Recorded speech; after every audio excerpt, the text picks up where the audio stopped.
will talk about how can you share trading on your Pocket option app. We're going to figure out the solution on how you can do that on your app. So you just follow this ways, then it's going to work with you. So all you have to do, you just go here, above your photo profile, click on it here. So then it's going to show for you a list like this here.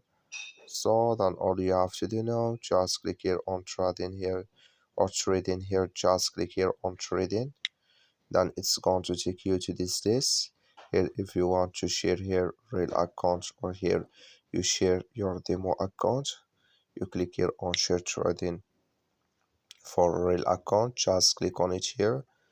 So then it's going to take us to accept here, just switching to open with you. And here can you share it like you see in this list. So it's going to show for you like this here. So and here can you share it like you see on your Pocket option app. That's all you have to do. Thank you for watching. Don't forget to support us by liking, subscribe.